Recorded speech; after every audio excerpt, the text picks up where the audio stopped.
समाज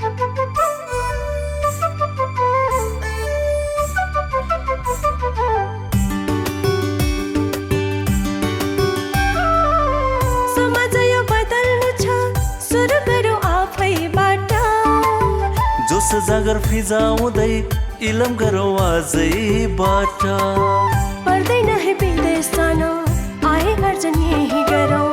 जानै परे राम्रोसँग बुझौँ अनि सिप सिकौँ। जीविका र समृद्धिको साझा अनि ताजा आधार।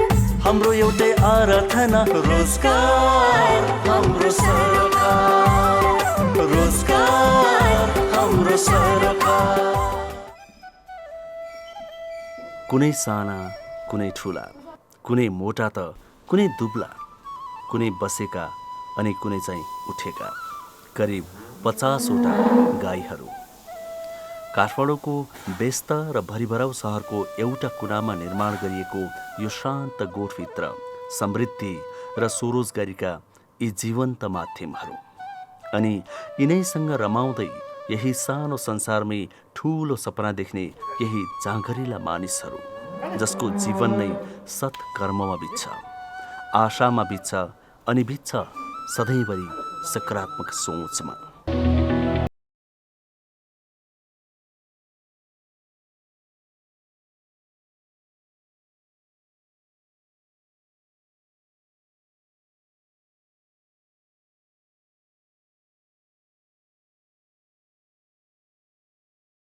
यतिखेर हामी एउटा गाई गोठमा छौँ।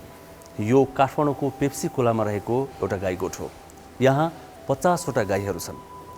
हामी रोजगारीका कुरा गर्छौँ यो कार्यक्रममा, सकेसम्म स्वदेशमै स्वरोजगारी अपनाउँ भनेर भन्छौँ पनि। त के कस्ता स्वरोजगारी अपनाउन सकिन्छ भनेर उपायहरू खोज्ने पनि गर्छौँ। त्यही क्रममा यो गाई फार्ममा हामी आइपुगेका हौँ, जहाँ यी 50वटा गाईहरूको बिचमा बसेर हामी कार्यक्रम सुरुवात गर्दैछौँ। हामीले राजनीतिका कुराहरू धेरै गऱ्यौँ। हरेक नागरिक, हरेक युवाहरू राजनीतिमा सचेत हुनु जरुरी छ, चासो राख्नु जरुरी छ। तर हामीले आफूले गर्नुपर्ने कामहरू बिर्सेर, आफूले गर्नुपर्ने कामहरू चाहिँ भुलेर अरूका कुराहरू चाहिँ बढी गऱ्यौँ कि हामीले यस्तै यस्तै ठाउँहरूमा पुग्नु पर्थ्यो कि हामी त्यहाँ नपुगिरहेका छौँ कि यस्तै यस्तै कुराहरू बढी देखाउनु पर्थ्यो कि ती नदेखाइरहेका छौँ कि त्यो आवाज गर्दै गर्दै हामीले पछिल्लो समयमा हिमाल पहाड अनि तराईका विभिन्न ठाउँहरूमा पुगेर आउनुहोस् काम गरौँ, मेहनत गरौँ, परिश्रम गरौँ अनि मात्रै हामीले यही सुन फलाउन सक्छौँ, देशलाई साँच्चै समृद्ध बनाउन सक्छौँ भनेर उदाहरण पेश गरिरहेका छौँ र यहाँलाई पनि आग्रह गरिरहेका छौँ। हजुर, त्यस क्रममा काठमाडौँको पेप्सी खोलाको यो गाई फार्ममा हामी आइपुगेका हौँ। अब हामी एकैछिन यहाँका कथाव्यथाहरू प्रस्तुत गर्दैछौँ। यहाँ यो सुरुवातीको पृष्ठभूमि, त्यसपछि अहिले भइरहेको काम, यहाँका यी कथाहरू पक्कै रोचक छन्। निकै नै धेरै मेहनत परेको छ यहाँ अनि निकै रोचक कथा पनि छ यहाँको, र सफलता पछिको खुसी पनि त्यत्तिकै धेरै छ। रोजगारीका लागि हामीले के विदेश नै जानुपर्छ या टेबल कुर्सीमा बस्ने काम नै गर्नुपर्छ या अरू पनि उपायहरू छन्? हो, त्यसको उत्तर पनि यहाँ भेटिनेछ। यो गाई फार्मका सञ्चालक चन्द्रा केसी वास्तोला र चूडामणि वास्तोला दुवैजना श्रीमान श्रीमती कुनै जमानामा कृषि विकास ब्याङ्कमा सरकारी जागिर खान्थे। पछि ब्याङ्कको जागिरले मात्रै उन्नति गर्न गाह्रो हुने र सृजनात्मक काम गर्न अनि फरक काम गर्न नपाइने सोचेर दुवैजनाले राजीनामा दिए। ब्याङ्कको स्थायी जागिर राजीनामा दिएपछि धेरैजना छक्क पनि परे। तर यी दम्पतिले आफ्ना कर्मशील पाइलाहरू अगाडि बढाइरहे। त्यसपछि सुरु गरे गाई फार्म, जहाँ अहिले यी 50वटा गाईहरूको उनीहरू दैनिक स्याहार सुसार गरी गर्छन्। अनि गाई फार्म मात्र होइन, उनीहरूले बेकरी उद्योग पनि चलाएका छन् घरमै, अनि अर्ग्यानिक फार्म पनि चलाएका छन्, जहाँ विभिन्न बाली नालीहरू रोप्ने गर्छन् आफै मेहनत गरेर, आफै पसिना बगाएर। यति मात्र होइन, शिक्षाको उज्यालोको महत्त्व बुझेर एउटा विद्यालय पनि सञ्चालक गरेका छन् कोटेश्वरमा। यसरी आफैले विभिन्न खालका व्यवसायहरू सञ्चालन गरेर स्वरोजगारी आफैले सिर्जना पनि गरेका छन् अनि करिब करिब 30-35 जनालाई प्रत्यक्ष रोजगारी पनि प्रदान गरेका छन्। सुरुमा त हाम्रो अब एउटा कृषि प्रधान देश भएको कारणले गर्दाखेरि हामीले कृषि गर्दा राम्रो होला भन्ने लागेर सुरु गऱ्यौँ। त्यसैमा पनि गाउँघरमा त सबैले पालिराखेको हुन्छ। एउटा व्यवसायी रूपमा फर्म जस्तो सुरु गरेर काठमाडौँ सहरभित्रै सुरु गरौँ कस्तो हुँदो रहेछ भनेर हामीले पहिला थोरै सानो उसबाट सुरु गऱ्यौँ, थोरै लगानी गरेर सानोबाट सुरु गऱ्यौँ, 9.5-10 लाखबाट सुरु गऱ्यौँ 6-7वटा गाईबाट। अनि त्यस्तै गर्दै गर्दै लगभग सुरु गरेको हामीले 69 सालदेखि। अब अहिले त्यतिखेरदेखि नै धेरै दुःख गरेर धेरै नै गाह्रो त गाह्रै छ, अब भने जस्तो सजिलो छैन होइन। काम गर्दाखेरि जे पनि गाह्रै हुन्छ, त्यति सजिलो हुँदैन। त्यसैमाथि पनि यो पशुपालन भनेको अलिकति गाह्रै हो, जान्न बुझ्न गाह्रो, त्यसपछि बुझिसकेपछि पनि गर्न गाह्रो होइन। त्यसैले गर्दाखेरि अब सुरु गरेर पहिलाको तुलनामा अहिले धेरै सुख छ भनौँ न। पहिला त सुरुमा धेरै दुःख पाइयो, नथा पाएर कति कुराहरू जानिएन। सानो 1-2टा गाई पालेको जस्तो होइन, अब धेरै पाल्दाखेरि अलिकति ठुलो स्केलमा पाल्दाखेरि अब हुन त यहाँभन्दा धेरै ठुलोहरू पनि होला, तर हाम्रो आफ्नो लागि चाहिँ ठुलो जस्तो लाग्छ। त्यसैले अलिकति दुःखै भयो। अहिले अब ठिकै छ। मैले यो गरिरहेको पेसाहरू मेहनत र परिश्रमले लगनशील भएर गऱ्यो भने यी पेसाहरूले लगभग आफ्नै देशमा सन्तुष्टि भएर बस्न सकिन्छ, बाँच्न सकिन्छ भनौँ। यी व्यवसायहरू अब मेहनत नगरी त हुँदैन। अब मेहनत हर क्षेत्रबाट गर्नुपर्छ। अब पशु पाल्ने अलिक कठिनै विषय हो। पशु पाल्नको लागि अब अलिक सजिलो चाहिँ छैन, तर जे होस् अब काठमाडौँको ठाउँमा पनि अब मेहनत गरेर हरेकतिर समस्याहरू आउँदा पनि ती समस्याहरूसँग सङ्घर्ष गर्दाखेरि हामी सफलै भएका छौँ र हाम्रो परिवार बच्चाहरूले पनि सबैले साथ दिने भएकोले काममा धेरै सजिलो महसुस हुन्छ हामीलाई। बाबुहरू पढ्दै ओर्दै हामीलाई बिहान बेलुकाको फुर्सद समयहरूमा यो काममा चाहिँ हर बेला सहयोग गर्ने भएकोले हामीलाई अलि धेरै सहज छ। र अर्को व्यवसायहरू पनि अब पाउरोटीको कामहरू पनि हाम्रो धेरै पुरानो, धेरै वर्ष अगाडिदेखि हामीले गरिरहेका छौँ। त्यो पेसामा पनि अब त्यसमा चाहिँ अब स्टाफहरू राखेर गर्दा यति कठिन चाहिँ हुँदैन, अलिक सहजै छ। त्यसमा चाहिँ त्यो व्यवसाय चाहिँ अलिक सजिलै हुन्छ र यसमा चाहिँ अलिक बढी खट्नुपर्ने, टाइममा बिरामी भइदिने, हरेक हुने, यिनलाई अब टाइममा उपचार गर्नु पऱ्यो, टाइममा दुहुनु पऱ्यो, टाइममा यिनलाई खुवाइ गर्नु पऱ्यो। अलिक गाह्रो चाहिँ छ। गाह्रो भए पनि मेहनत गरेपछि यिनले दिने प्रतिफल राम्रै हामीले चाहिँ पाइरहेका छौँ र हामी सन्तुष्टि पनि छौँ। सबै खर्चहरू यिनै गाईको दुध बेचेर हामीलाई सबै खर्चहरू यसैबाट टरिरहेको छ र राम्रै पनि भइरहेछ। अहिलेसम्म हामीले सुरु गरेदेखि अब 7-8 वर्षै भयो यो काम गर्न सुरु गरेको। हामी सन्तुष्टि नै छौँ यो काम अर्थात् कर्मको महत्त्व कति धेरै हुन्छ भन्ने कुरा यहाँ आएपछि थाहा हुन्छ। आफै सञ्चालक भए पनि चन्द्राकेशी वास्तोला अनि चुडामणि वास्तोला आफै मेहनत गरिरहेका हुन्छन् अनि सँगसँगै उनीहरूका छोराछोरी पनि मेहनत गरिरहेका हुन्छन्, बुबा आमालाई सघाइरहेका हुन्छन्। चन्द्रा र चुडामणिको कान्छो छोरा अस्ट्रेलियामा पढ्न गएका छन्। आएपछि यही काममा लगाउने उनीहरूको सोच छ। छोरी पढ्दै छिन् अनि जेठो छोरा कृष्ण, जसलाई बोलाउँदा सन्तोष भनिन्छ, उनी इन्जिनियरिङका विद्यार्थी हुन् र इन्जिनियरिङ पछि उनले यतिखेर पाइलट कोर्स पनि फिलिपिन्सबाट सकेर आएका छन्। एउटा गजबको कुरा के भने पाइलट कोर्स सकेका कृष्ण पनि दिउँसो आफ्नो काममा जान्छन्, तर साँझ बिहान बुबा आमालाई यही गाई गोठमै सघाउँछन्। कति राम्रो संस्कार सिकाएका आफ्नो सन्तानलाई चन्द्रा र चुडामणिले, जसको कुरा सुन्दा हामीलाई निकै आनन्द आयो। इनिसियली हाम्रो इस्टाब्लिस गर्ने बेलामा 6-7वटा गाईबाट सुरु गरे पनि यसरी लार्ज स्केलमा जान सकिन्छ भन्ने ठुलो इक्जाम्पल चाहिँ हाम्रो मम्मी ड्याडी नै हुनुहुन्छ। मम्मी ड्याडीहरू आफै प्लान बनाएर फ्यामिली मेम्बरहरू सल्लाह गरेर यसरी मेहनत गर्नुपर्छ, डटेर लाग्यो भने जे काम पनि गर्न सफल हुन सकिन्छ भनेर जसरी हामीलाई लेसन बुवा मम्मीहरूले सिकाउनु भयो, त्यो कुरा नै हामीहरू सबैजना दाजुभाइ दिदीबहिनीहरूले एकदम लिएर त्यसपछि त्यही कुराहरू सँगसँगै पछि लागेर जसरी गर्नुपर्छ मेहनत भनेर हामीले पनि मम्मी बुवाहरूले देखाउनु भएको बाटोमा हिँड्न खोज्यौँ र अनिखेर सफलै भइरहेको छौँ अहिलेसम्म। टेक्निकल फिल्ड सबै ठाउँमा आवश्यक पर्न जान्छ। यहाँ पनि सानोतिनो कामहरू जसरी मोटरहरू मेसिनहरू बिग्रियो, बत्तीमा केही समस्या आयो भने आफैले मिलेर सबैजना भएर सल्भ गर्न सकिने भयो। त्यसको लागि छुट्टै म्यान पावर बोलाउन पनि आवश्यक हुँदैन। आफूले जानेको सकेको कुरा गरिसकेपछि बल्ल त्यो भएन भने त्यसपछि बल्ल टेक्निसियन अरू मान्छेकोमा लगेर जानलाई ऊ भयो। अनि जसरी मम्मी ड्याडीहरू खुसी भएर गर्नुहुन्छ, आफ्नो फिल्ड अर्कै भए पनि यसमा त्यसमा लाग्दाखेरि मलाई दुःख लाग्दैन, मलाई पनि खुसी भएर मम्मी बुवाहरू सँगसँगै गर्न पाउँदाखेरि धेरै नै खुसी लाग्छ। फिल्ड फरक भए पनि यो फिल्डमा पनि यो फिल्ड खासै त्यति धेरै केही गाह्रो पनि छैन, साधारण सजिलै छ, किनभने सबै मान्छेले गर्न सक्ने भएको कारणले गर्दाखेरि सजिलै गाई दुहेपछि दुहेर प्याक गर्यो, दुहेर डिस्ट्रिब्युट गर्यो, सबै कुरा साधारण। यो गोबर फाल्न दुःख मान्छन् आजकलका मान्छेहरूले, तर यसमा खासै केही दुःखै छैन। अलिकति गोबर गाईले खाएपछि गोबर गरेको अलिकति पन्छाउने मात्रै, पन्छाएपछि सफा हुन्छ, त्यसलाई पानीले बगाइदिने, सफा गर्ने, त्यसमा केही दुःख मान्नुपर्ने कुरा छैन। त्यसलाई मजाले हामीले आफैले खुसी भएर गर्न सक्यो भने त्यसमै रमाउन सकिन्छ। हामी जसरी गरिरहेछौँ त्यसरी हाम्रो बच्चाहरूले पनि सिकिरह भएर उनीहरूले नि गर्छन्।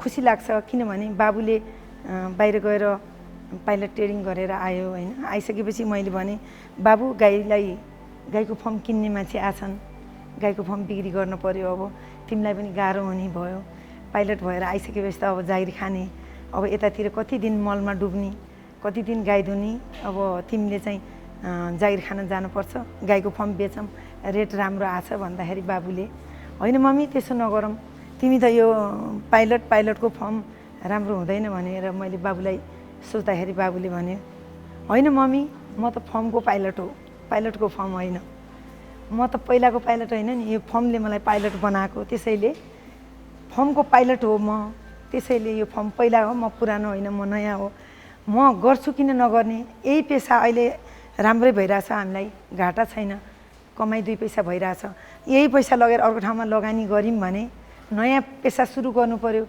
त्यसैमा पनि हामीलाई अनुभव छैन, हुन्छ भन्ने नै केही ग्यारेन्टी छैन, अझ घाटा भयो भने के गर्ने, बरु यही गर्नुपर्छ। ठिक छ, मैले उता काममा जागिरमा लागिसकेपछि पनि मेरो टाइम म यतातिर मिलाएर म यहाँ पनि गर्छु, त्यसैले फर्म बेच्न हुँदैन भन्यो बाबुले है, खुसी लाग्यो। हामीलाई यसो लाग्यो यसरी 4-4वटा व्यवसाय सञ्चालन गर्दा गाह्रो पक्कै हुन्छ होला। फेरि केही फरक पनि छन् व्यवसाय, एकातिर विद्यालय, अर्कोतिर गाईगोठ। त्यसपछि यी 4वटा व्यवसायको अन्तर सम्बन्ध पनि केही छ कि? हामीले छोरीसँग चाहिँ यो प्रश्न सोध्यौँ, किनभने छोरीलाई पनि हामीले त्यहीँ टहलिरहेको अनि बुवा आमालाई सहयोग गरिरहेको पायौँ।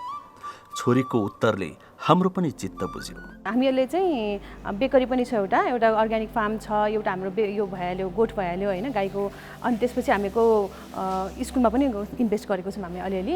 अनि हामीको बेकरीमा चाहिँ रिटर्न आएको आइटमहरू हुन्छ, कति कुराहरू अब हाम्रो त एक्सपायरै हुन्छ होइन, त एक्सपायर हुनुभन्दा अगाडि रिटर्न आएको जस्तो कन्ज्युमेबल नभएको सामानहरू चाहिँ हामीले गाईलाई पकाएर खोलेमा मिसाएर दिन्छौँ। जस्तो बम, पाउरोटी, केकहरू यिनीहरू हामीले गाईलाई कन्ज्युम गराउँ खोलेमा पकाएर पाकेपछि त त्यो खासै असर गर्दैन गाईलाई, हामी गाईहरूलाई दिन्छौँ। दिएपछि गाईको गोबरहरू हुन्छ नि जुन बाँकी हुन्छ, हामीले त्यसबाट गोबर बनाएर अर्ग्यानिक फार्म गरेको छौँ। अलि माथि गोठाटारमा छ हाम्रो फार्म, अर्ग्यानिक फार्म गरेको छौँ। अनि हामीहरूले स्कुलकोमा चाहिँ के छ भने बच्चाहरूलाई अब हामी कसरी धान उम्रिन्छ, धान कसरी हुन्छ, अनि अब बच्चाहरूलाई त थाहा हुँदैन, अब कुखुरा पनि पसलबाट आउँछ, अन्डा पनि पसलबाट आउँछ, अनि धान पनि पसलबाट आउँछ भन्ने हुन्छ। अनि हामीले चाहिँ एउटा स्पेसिफिक टाइम फ्रेमको लागि बच्चाहरूको क्लास अनुसार, जस्तो जुनियरको लागि कस्तो गराउने, अनि अलि सिनियरको लागि, अनि अस्ति हामीले चाहिँ अलि सिनियरहरूलाई बोलाएर धान खेती गराएको छौँ कि माथि त्यहाँ अर्ग्यानिक फार्ममा। अब उहाँहरूलाई थाहा हुन्छ त धान यसरी रोप्ने रहेछ, यस्तो रहेछ भनेर। भन्ने बेलामा हाम्रो कृषि प्रधान देश भए पनि हाम्रो सिलेबसमा स्पेसिफिक त्यो धान खेती योगलाई अहिले विशेष आएको छैन, अनि आउनु त आएको होला, त्यसो प्र्याक्टिकली थाहा छैन। अनि हामीले बच्चाहरूलाई धान खेती गराएको छ माथि लगेर। अब जुनियर बच्चाहरूलाई सिडहरू कसरी रोप्ने होइन, अनि कति लेभलको हुनुपर्छ भने त्यो थाहा छैन। त्यसको लागि पनि हामीले स्पेसिफिक टाइम फ्रेममा बच्चाहरूलाई त्यही अनुसार क्लास अनुसारको हामीले खेतीहरूको लागि उनीहरूले इन्करेज गरिरहेको छौँ। अनि अस्ति धान रोपाइ पनि भयो यहाँ, अनि हामीले यसरी इन्टिग्रेट गरेर एउटाको जस्तो वेस्टेजहरू जान भन्दा अब हामीले पहिला फाल्नु पर्थ्यो होइन, अहिले गाईले खाइरहेको छ, अब गाईको गोबर पनि फाल्नु पर्थ्यो, तर हामीले अर्ग्यानिक खेती गरेपछि गाईको वेस्टेज पनि गएन। यसरी हामीले कोअर्डिनेट गरेर एउटा अर्गनाइजेसन अर्को अर्गनाइजेसनसँग वेस्ट मेटेरियल वेस्ट नगएर त्यसलाई रिसाइकल गरेर वा रियुज गरेर हामीले युज गर्न सक्छौँ, कन्ज्युम गर्न सक्छौँ। अनि एउटा फिल्डमा लागेको छ भने त्यही फिल्डमा पछि लाग्नुपर्छ भन्ने छैन, एक्सपेरिमेन्ट गर्न सकिन्छ। तर त्यो भन्दा धेरै रिस्क मोलेर जस्तो विदेशबाट आएर करोडौँ लगानी गर्नुभन्दा एक ठाउँमा काम गरेर हेरेर होइन, एउटा फिल्डमा काम गरेर उहाँ कसैसँग कोअर्डिनेट गरेर सिकेर वा पार्टनरसिपमा पनि गर्न सकिन्छ।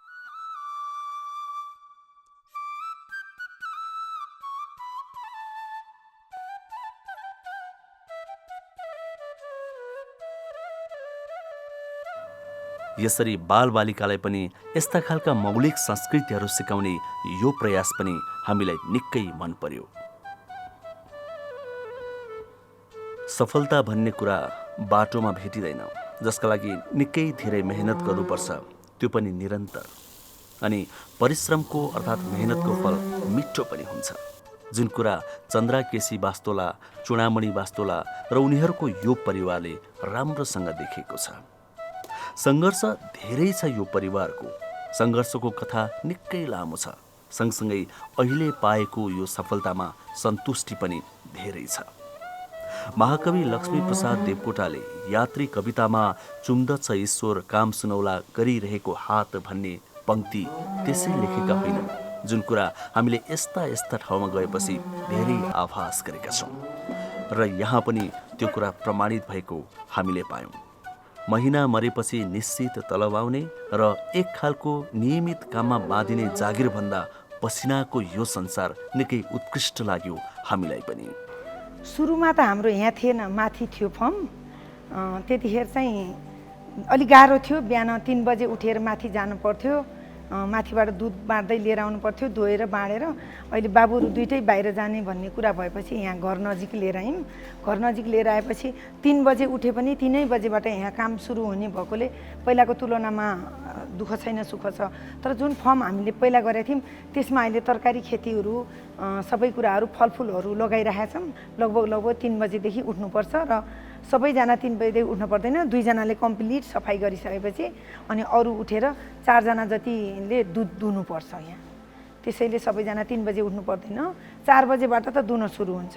पहिला त हामीले पनि अलिकति डर लागेको थियो, सकिन्न कि क्या हो, धेरै गाह्रो हुन्छ कि क्या हो, आम्दानी पनि होला जस्तो छैन, जति लगानी गर्यो यसैमा मात्रै डुब्छ जस्तो लागेको थियो। तर त्यो होइन रहेछ सर, गर्दै जाँदाखेरि राम्रै हुँदो रहेछ। पहिलाको तुलनामा हामीले चाहिँ अहिले धेरै राम्रो छ, आम्दानी छ, नहुने होइन, भइरहेछ, राम्रो छ, खुसी नै छौँ।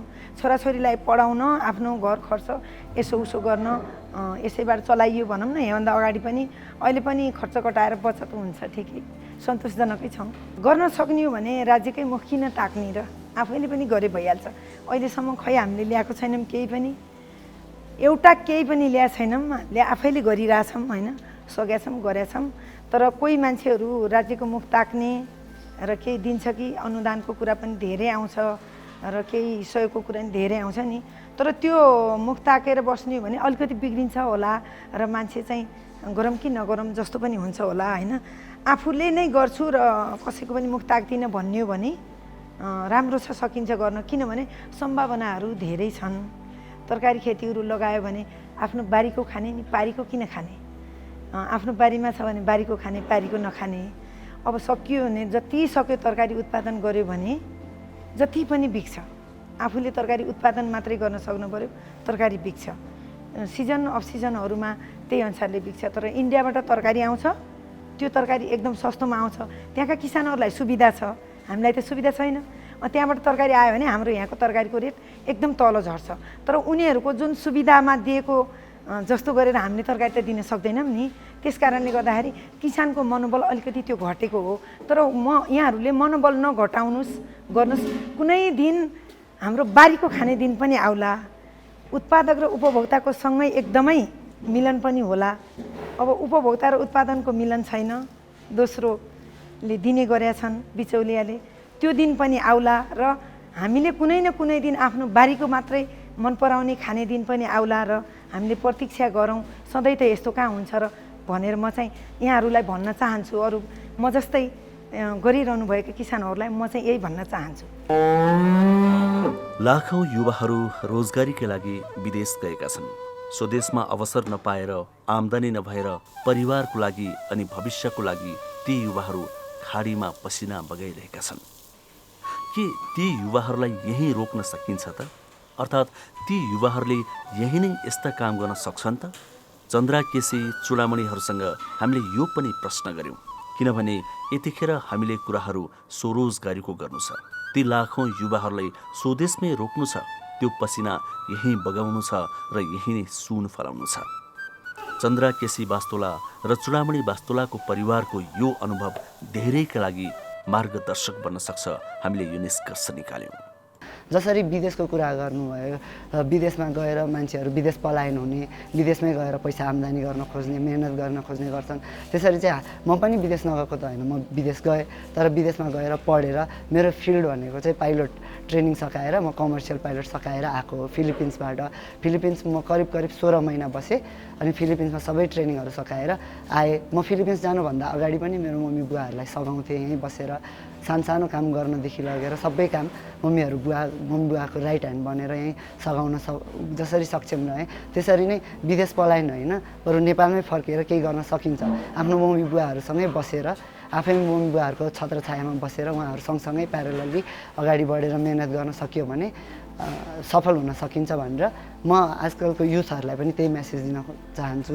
जसरी विदेश पलायन हुनभन्दा पनि हामीले आफ्नै देशमा आएर किन विदेशमा गएर अरूको दास बनेर बस्ने, आफ्नै देशमा ठाँटसँग केही गरेर खान सकिन्छ भन्ने एउटा इक्जाम्पल हाम्रो मम्मी बुवाले हामीलाई जसरी बनाउन सक्नुभएको छ, आजकलको युथहरूलाई पनि त्यही गर्नुहोस् अनि त्यसमा लाग्नुभयो भने कहिले पनि असफल हुनुहुन्न, सफल नै हुनुहुन्छ भन्न चाहन्छु। 2 पुस्ता 3 पुस्तापछि हामी नेपालमा फर्किनै पर्छ क्या, आफ्नो रुट भनेको यही हो। अनि पछि ढिलो वा चाँडो फर्किनु भन्दा यहीँ गएर गरौँ न। अब बाहिर बसेर हामी देश यस्तो छ भने ब्लेम गर्न, फ्यामिली त यहीँ हुन्छ नि। अब हामीहरूको परिवार एकजना होला, त्यहाँ बुवा आमा त यहीँ हुनुहुन्छ, हजुरबा हजुरआमा यहीँ हुनुहुन्छ होइन। अब त्यहाँ पैसा पठाउँदा मान्छे त हुने होइन नि त, एपेरेन्स हुनुपर्छ। आफू गएर परिवारसँग बसेर खानु र एकजना बसेर भिडियो कल गरेर खानु कति फरक हुन्छ त्यो त। अब हाम्रो भाइहरू बाहिर बसेपछि कति भयो हामीलाई पीडा होइन, त्यो त उहाँहरूले दिनै पछि खेप्नु भएको छ नि त। अनि सबैजना परिवार मिलेर सँगै गरेर गरौँ न भनेर लागेपछि हुन्छ सर यहाँ नेपालमा पनि। विदेश जानुभन्दा नेपालमै यस्ता कामहरू अब जस्तै गाई पालन, बाख्रा पालन, कुखुरा पालन अब यो गर्नलाई सकिन्छ। विदेश जानुभन्दा यहीँ नै मिहिनेत गर्ने हो भने हामीले विदेशमा कमाउने भन्दा डबल यहाँ कमाउन सक्छौँ।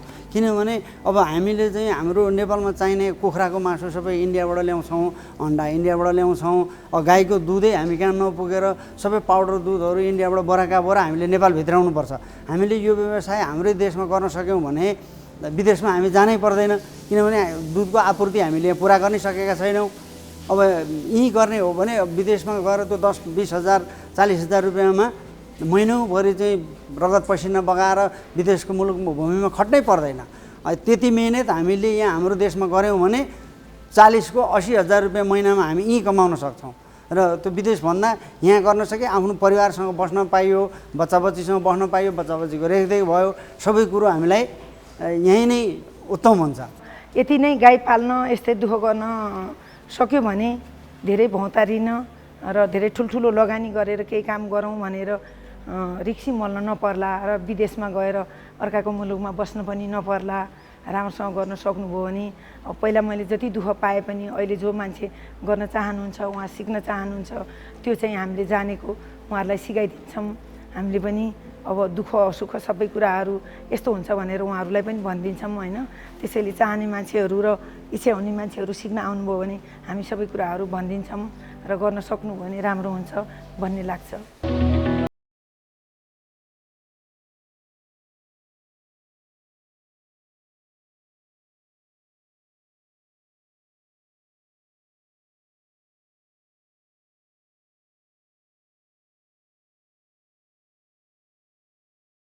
आज हामीले जुन दृश्यहरू देखायौँ, जुन कुराहरू सुन्यौँ, पक्कै पनि आनन्द लाग्ने दृश्यहरू छ नि, आनन्द लाग्ने कुराहरू छ नि।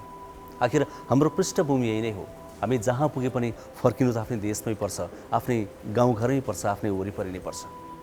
हामीलाई अल्छी लाग्ने, हामीलाई गर्न गाह्रो लाग्ने यस्तै कामहरूमा वास्तवमा ठुलो सन्तुष्टि छ अनि भविष्य पनि छ। त्यसो भए हामी थोरै कमाउनको लागि विदेश किन जान्छौँ? विदेशको भूमि किन रोज्छौँ? पसिना किन त्यहाँ बगाउँछौँ? यहीँ बगाउन। आखिर बनाउने त हामीले आफ्नै देश हो, आफ्नै ठाउँ हो। यहीँ पनि आम्दानी पनि राम्रो छ, सन्तुष्टि पनि राम्रो छ भनेपछि किन हामी यस्ता काम गर्न अल्छी मान्छौँ?